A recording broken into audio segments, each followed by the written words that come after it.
intervention est tellement technique que l'itoyi ya Mama Judith Suminwa ezalaki ya kofungwa mapwa yoka baza kolobela yango. En tout cas, Mama Judith Suminwa soki ayoki makambo gode mpo ya lobi ezali vrai. Depuis 2019, les lopena baza komona ki grande sociale ezali. Et surtout, il faut le gouvernement et RDC yebaki. Système au Tshisekedi aye nango eza déjà ko révolter peuple congolais. Nana lobaka na lisesemo na lobaka ke congolais nda yebite ke singesi katana.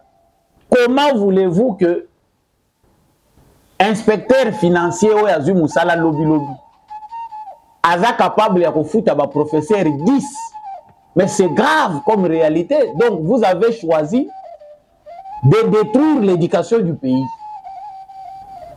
Le fait que politique lelo ezali pépinière ya bisika bato nyonso balingi mosolo facile, éducation ya mboka ekufi. Tous les professeurs d'université ambitionnent de se retrouver na kati ya scène publique. La plupart des professeurs d'université ba eloko bato to monaki bato mayele na ba université ba pesa biso ba cours. Lelo baza na politique baza méconnaissable. Bakoti na kati ya pillage. Pour l'andaka bater moto lo bakatango to lo bakake pillage eza institutionnalisé. Rien de bon ne sortira avec cette constitution na ba institution ya modèle oyo.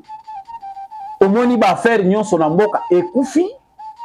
Tout est par terre. Les professeurs d'université baza payé na somme moko modique. Bato baza obligé à former ba futur ministre, bato bazo former bato ya malonga na société na biso ba entrepreneur ya solo.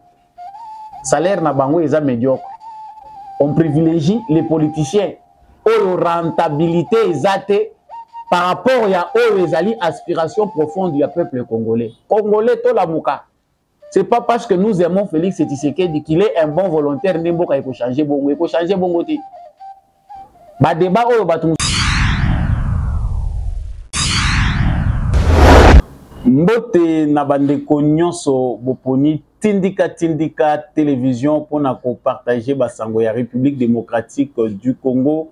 Ngai wabino Samba Olonga des pères et des mères na tombeli bino boye malamu na kati ya émission oyo soki ozali ensemble na biso pour na ko partager basango ya République démocratique du Congo. En tout cas na tombeli yo boye malamu, veuillez liker et partager cette vidéo. Ceux qui pendant au commis pendant en direct, tout ça là, like, partage et puis kobo sanate ko s'abonner.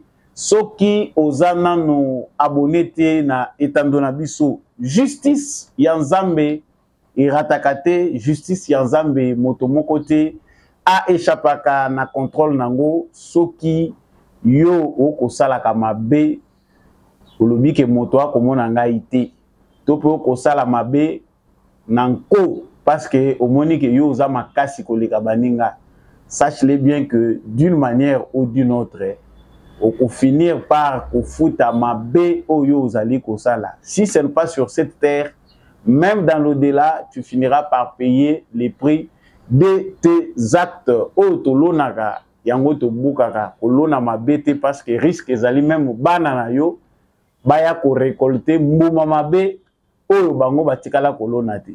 Salaka kaka malamu ezalaka pona ngai occasion ko lexela bino tango te ezapé sentence te mais ezali kaka moi rappel à l'ordre parce que tozali mortel. À la une y actualité na biso esengeli toyeba ete projet ya loi de finances 2025 to pe budget na biso ya 2025 ezali déclaré recevable lobby ezalaki opesi mbwa boyi kuna na Assemblée nationale et pas wapi premier ministre gouvernement mobimba premier ministre na ba ministre na ye bakendaki pona ko défendre projet ya loi ya finance na bango pour l'exercice 2025 lokola momesano esengaka chaque année ya motokota na année mo susu yango Judith Suminwa azalaki vraiment face ya ba élu du peuple pour na ko répondre na mituna na bango pour na ko répondre na ba désirata na bango yambo ete bango ba valider to pe ba pesa passeport na oyo to bengi projet de loi ya finance pour l'année 2025. Ezali chiffré na 18 milliards de dollars. En tout cas, na kati ya actualité na biso mokolo lelo. Tokolo bela penda pe pour makambo etali loi oyo ya finance. Lecture na biso pe en tant que ba Congolais ezali nini na débat oyo elekaki na Assemblée nationale, c'est vrai. Balekisaki ngonga ebele bazwi tamingi pona kolobela likambo etali loi ya finance. Kasi moto na moto alobaki na ndenge na ye tokomeka pe kosala commentaire pe analyse ya ba intervention oyo ezalaki vraiment très populaire, ba intervention oyo esalaki la une na kati ya Assemblée nationale. Tokobosana te pe na émission oyo kolobela likambo etali drone ya M23 oyo ezali lisusu abattu par l'armée congolaise. Tokobosana te que dispositif moko ya résistance toloba ezali système de défense anti-aérien oyo armée congolaise azui ezali ko permettre lisusu te que ba drone ya ba terroriste et armée rwandaise et survolaka ba espace oyo ezali contrôlé par armée na biso. Tokolobela ngo na kati émission oyo ya mpo tolobela pe 40 officiers, 40 militaires oyo bazali ko samba na tribunal militaire à partir ya Ndolo bango bazalaki soupçonné ou tambula oyo elekaki des tentatives de coup d'état. La preuve ezalaki ebele contre bango. Nous en parlons. Nous parlons aussi na ba perquisition topé ba arrestation ezali ko salema na ba certains général à la retraite oyo bazali des connivences avec certains opposants pour na ko renverser pouvoir ya Félix Tshisekedi. Voilà tout pour les sommaires topé actualité oyo ngai na bino tozali ko partager na émission na biso ya mokolo ya lelo. Na tombeli bino encore une fois de plus boye malamu na kati ya émission oyo soki pendo betili bako malamu ya kokutana na mongongo ya mwana mboka Samba Olonga. Na tombeli yo boye malamu pe na pesio merci mingi. Veuillez liker, partager l'émission, kobosa na te ko s'abonner. Commentaire pe eza possible, eza facultatif soko lingi kotika commentaire oyebisa biso. Depuis wapi yo zali ko apprécier mwana mboka Samba Olonga, depuis wapi yo zali ko partager émission na biso ya mokolo ya lelo. Voilà, na utai koloba awa que na Assemblée nationale ezalaki opesi mbwa boyi Mama Judith Suminwa azalaki vraiment face ya ba élu du peuple azui douche froide na ye ya mbala liboso bao balingaka yo na bao balingaka yo te baoyo balingi kotia yo mulungi pe na ndenge ya bien pour que au travailler pour na mboka. En tout cas exercice oyo ba ministre ba premier ministre na biso nyonso bazalaka soumis yambo ete loi topé projet de finance projet à loi de finances, un exercice yambula nyonso ekota en vigueur bazalaka soumis nango. Asi mama soumis na pe ezalaki tour na ye lobi aleka na molongo na ba ministre na ye pona ko défendre projet ya loi ya finance. Ndenge kaka Congo ezalaka plein d'humour même dans des situations extrêmement difficiles. Au monde ba Congolais baza trouver toujours occasion ya kozala jovial. En tout cas, plusieurs questions ont été abordées dans presque tous les domaines. Mais constamment au général, avant tout, quand on a montré tout de la atmosphère minezaki dans l'Assemblée nationale, et ça, moi, constamment, déjà, tout ça, pour ça, là, d'emblée, ils ont dit que, bah, députés, n'abisso moussou, qu'ils soient de l'Union sacrée, bon, on ne sait pas parce qu'ils sont dans les mêmes états d'esprit que les ministres, vu que Bazali peut-être n'a regroupement topé lisanga moko tozali ko benga union sacrée, mais aux hommes a ba député, c'est comme si certains députés bazali ko bosana o eza pouvoir na bango. Le député n'est pas là pour comme un conseiller, il y a ministre topé ba conseiller, non ba conseil to boyi na biso te ko pesa, mais ba député bazali wana pona contrôle ko sala mibeko ko proposer na exécutif nini oyo esengeli bango basala. C'est ça le travail des députés. Mais eux ezali pas si na mboka na biso ezali ya komona que ozomona député c'est comme si aza ko supplier ministre, ozomona député mususu ozomona ye na ye ondira ye ka ko bakisa ba idée na makambo oyo premier ministre azali koloba. Félicitations à ceux qui avaient chauffé, mais par rapport à l'intervention, oyo elekaki, toyokaki pe ke débat wana pe memaki na ba débat mosusu tomoni d'abord projet yango ezali chiffré na 18 milliards de dollars. 18 milliards de dollars ezali mu ebele parce que lelo uta kabila tikaki biso na soki 4 milliards. C'est 4 fois plus de 4 fois budget na biso uta kabila tikaki biso. Lelo oyo budget est mati, mais peuple congolais azali ko continuer ko souffrir ko lila. Ma intervention ya la plupart ya ba députés ezala qui focaliser sur le bien-être social. Mais tant que mona bango baza ko intervenir, la plupart baza ko se rendre compte que obésité institutionnelle topé ba institution budgétivore auquel o bango bazali ko appartenir ndepé mutu ezali à la base ya médiocrité sociale au biso ba congolais toza ko vivre nango lelo. Ezali concevable était que na mboka monene lokola Congo avec 100 millions d'habitants estimés, to yebite soki to suite koma pe 110 millions, soki pe to koma 120 millions, to yebite nyon se koma ka basé na estimation. Et ils allaient même moko élément clé, il y a planification pour un pouvoir, pour une bonne gouvernance. Tant que les Congolais ne seront pas dénombrés, to yebate chiffre exact, to kobanda ko tatoni, il n'y aura pas une bonne planification pour na ko yeba ndenge nini ko planifier tranche d'âge ba jeune baza combien ndenge nini za ko tambolela pour que le gouvernement ait des outils sérieux oyo ko permettre que planification sérieuse ezala action gouvernementale ezala efficace pour maîtriser mouvement ya ba population et puis ko endiguer peut-être exode rural ou ezali ko continuer ko déstabiliser certaines villes ya République démocratique du Congo.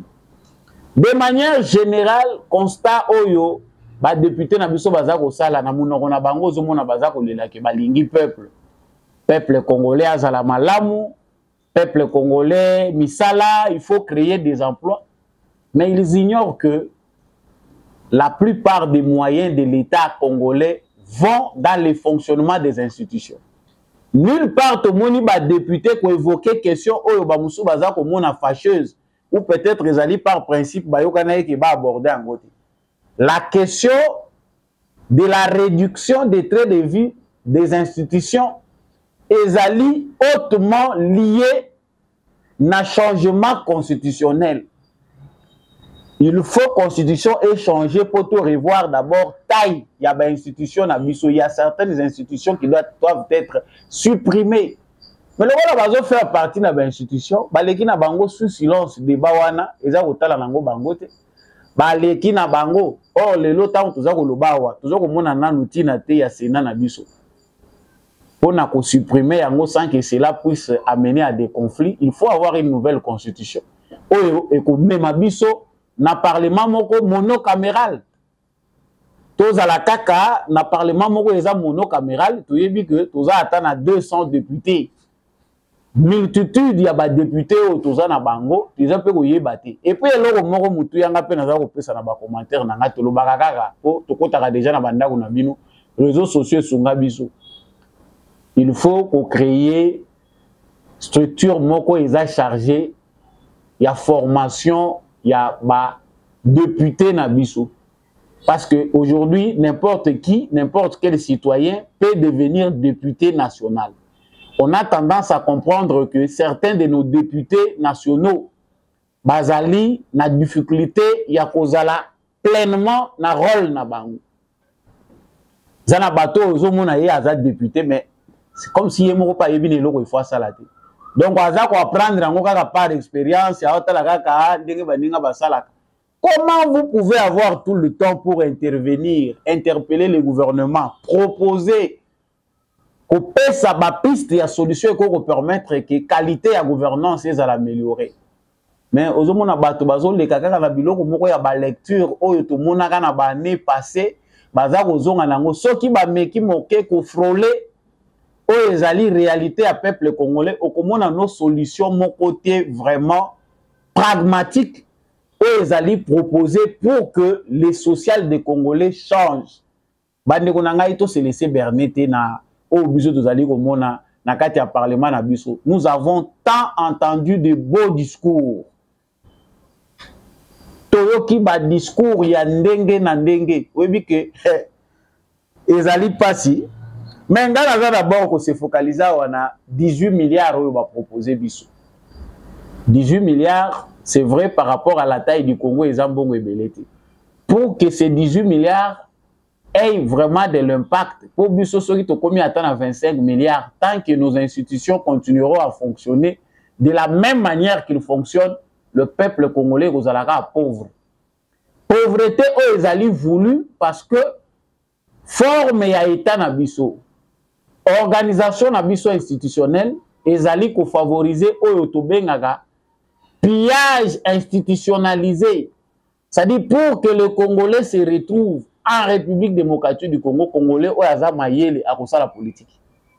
C'est le seul moyen où là on peut s'enrichir facilement. Ce qu'on bêtit les bako comme député national, en tout cas, tu es le mieux heureux. Parce que Kunande, Yonde, Moutozali, Makamunayo, ils ont bien traité. Ceux qui va mettre 1 mois, 2 mois, bah symbioté, bah ébi que Makamu Kobeba. Ceux qui comme ministre, vice-ministre, ça va. Déjà entreprise, ça va. Ces systèmes, ils allaient permettre que partage, il y a des revenus, il y a l'État na biso, et ça de manière équitable. Denega va payer 18 milliards. Mais regardez vous-même, parce que biso ba Congolais tout veyakati. Tant on va kokota na exécution, il y a loi wana, il y a budget na biso exercice 2025. Oh d'abord ils allaient à 2024, des dépassements, fonctionnement, Assemblée nationale, Sénat, présidence de la République, gouvernement, dépassement ils ont kende. Et tant on kende siko on a ce qui a été prévu, bah travaux en cours, que les goûts d'inachevé. 4 travaux inachevés, au moins en direct des moments boye, à Télémélamboka, pour que tous les grands travaux ne puissent pas finir. Et ça la kaka na goût moko ya inachevé, banzela na biso, au moins nzela ya bien, ba weli si chef de l'État ya ko inaugurer tant mazo kende espace ya ba piéton ezalaka te. Okuta tantôt batiki mabele le long ya makadam batiki na bango. Que faire pour que notre budget puisse être exécuté tel que prévu? Et ça la question, et ça qu'on nécessité vigilance citoyenne. Biso ba musu ba comment qu'on traiter biso ya ba bolinga la toza la ba partisan. Et ça makambo ebeli. Ba to bazo ko comprendre te ba lingi toza la ba partisan. Je vous laisse d'abord ici suivre intervention ya professeur Godem Poyi po bato ya mayele bazalaki ba proposaka kaka toyoka yesi mande tozongi. Rappeler aux membres du gouvernement ici présents qu'aucune magie, qu'aucune prière n'envoûte un peuple affamé.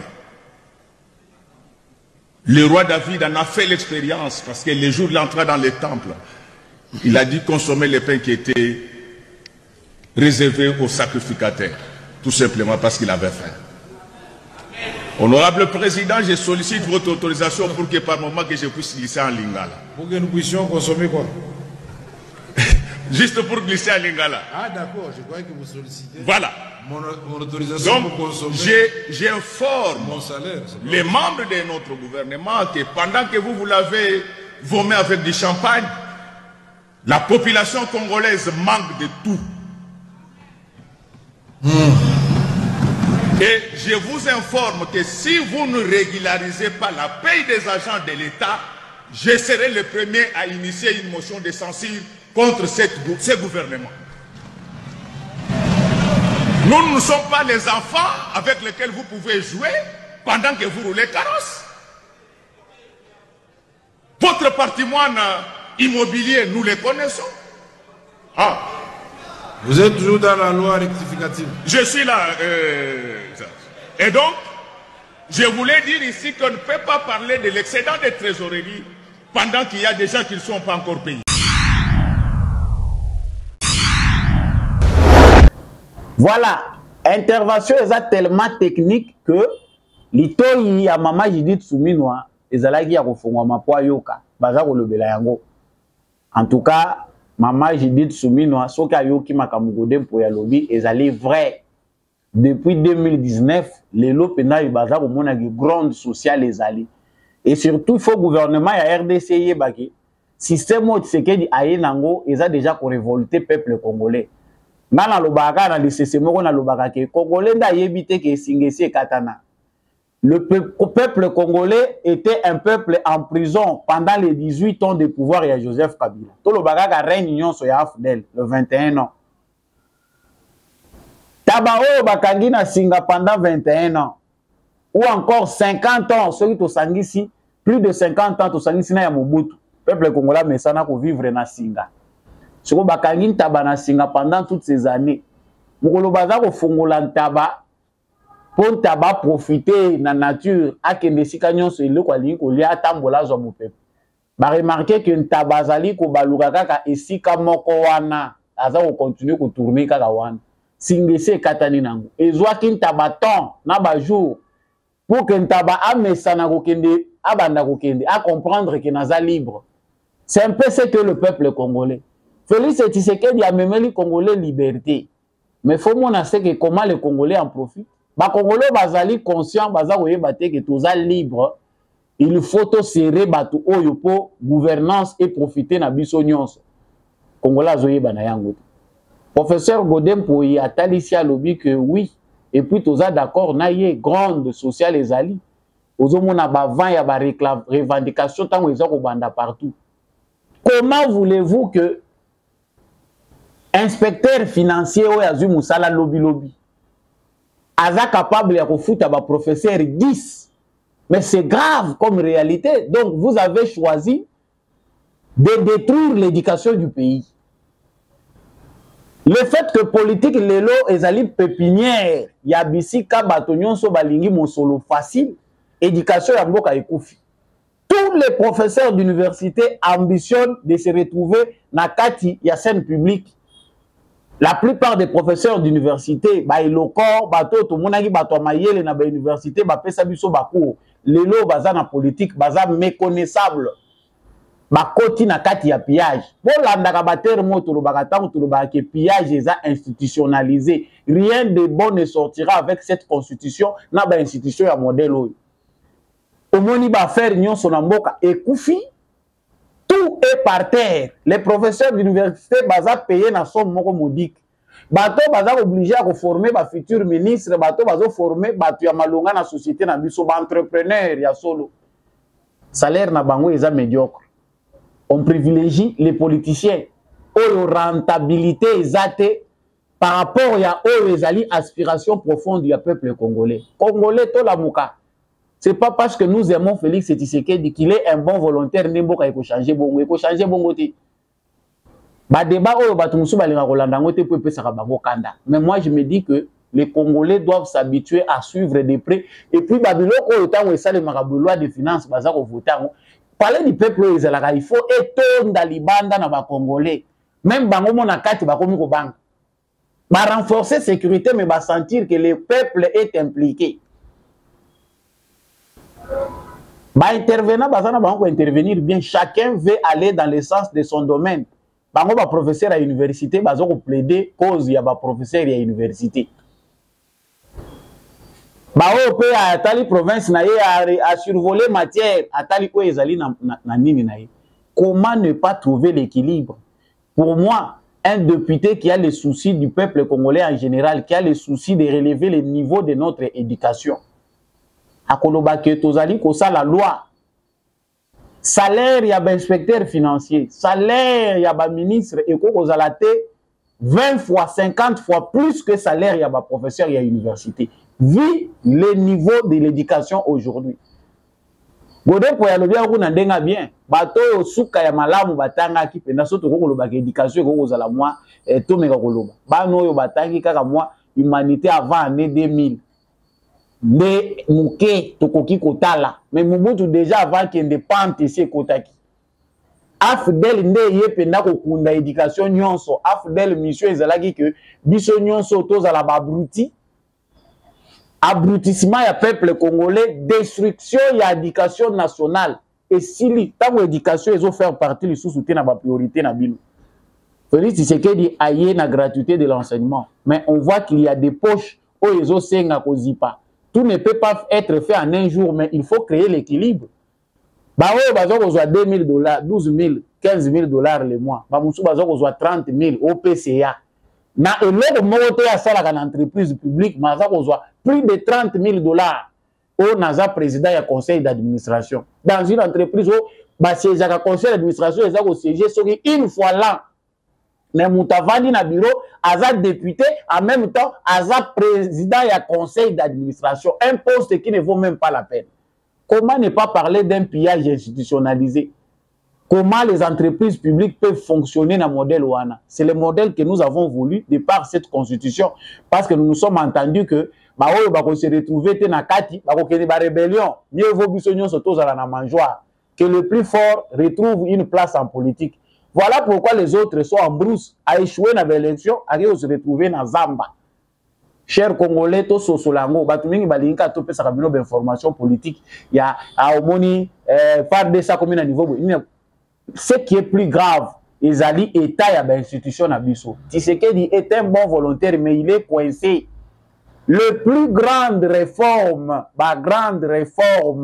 Oyo Tozali Kozela, ils ont les caca par les changements constitutionnels. Bato bakele bazako tchawana et kokumimanango changement moko radicalité au changement d'ampleur et ko ça les maté. Chacun veut sa part. Godin, quand il parle des professeurs d'université, moi j'ai cherché Ngaï en tant que jeune, même s'il y a certains qui ont parlé, projet à jeunes, tout le monde, Moussi, Makutano, Yeko Lobela Makambouya, jeune, emploi à jeune. Mais même le président de la République doit savoir que Makambo Mingyo Yazako Sala n'a pas impacté jeunesse congolaise. N'a pas projet Moko Ezana impact visible dans la jeunesse congolaise, où ils composer majorité de la population congolaise. Aussi longtemps que Mbongo Nyon se kende na fonctionnement de l'institution, na maboko ya ba politiciens, les bandits, banditisme urbain ont toujours vivre aussi là. Vous avez un phénomène Kuluna, baza o gagner la ngomi baza ko yeba te ke Kuluna parce que il y a des députés qui en parlent dans la assemblée. Phénomène Kuluna, tozo ko lubawa, Kuluna ezongi lisusu. Vous pensez que Kuluna est aussi la ga ndenge bino bozo kanisa wana Kuluna esili? Non. Kuluna est aussi la ndenge wana te Kuluna ezali fruit à injustice sociale. Tous ces jeunes là qui vagabondent, ba jeunes wana nyonso oyo bazali sans emploi, désœuvreux, non encadrés. Même pas une initiative que par les lobby bon, toza ko militariser l'agriculture na biso. To créer chaîne moko ya emploi oyo dans un premier temps l'état azala ye moko premier investisseur.